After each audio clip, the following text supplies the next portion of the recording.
Alors, Les parcours du combattant, c'est le titre de votre ouvrage, paru aux éditions L'Harmattan. Qu'est-ce qui vous a poussé à écrire?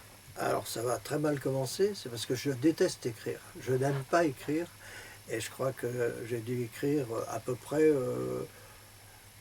20 lettres dans ma vie. C'est tout ce que j'ai écrit, dont on va dire 8 lettres d'amour. Les autres c'était pour les retards de mes enfants à l'école et les autres pour la banque. Donc, je me suis mis à écrire, j'ai eu envie de... je suis musicien et la musique m'a amené à tout faire au point de vue musical.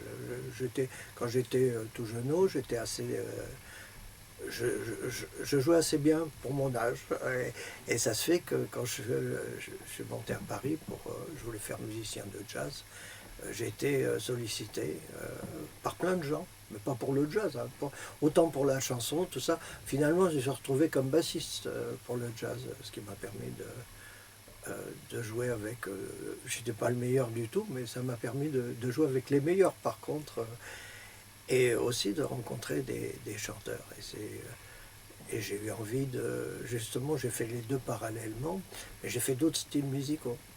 Et j'ai eu envie de le raconter parce que ça m'a permis de rencontrer des gens euh, complètement différents, une galerie de personnages absolument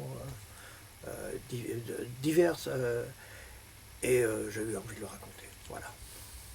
Et alors, pourquoi les parcours et pas le parcours?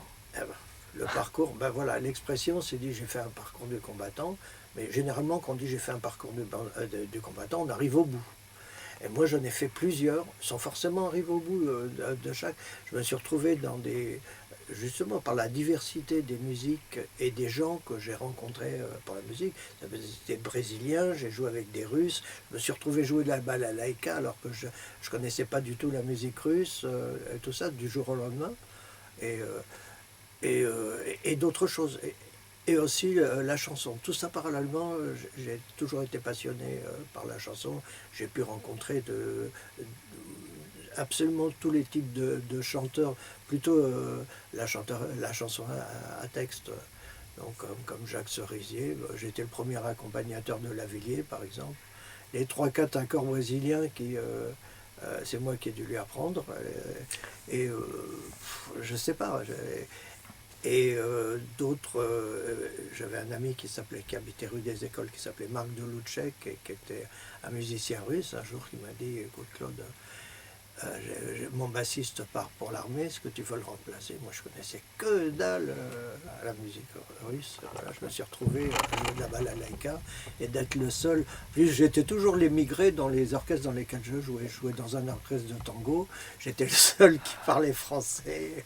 Là, on s'adressait à moi toujours en russe. Je comprenais pas le russe. Voilà.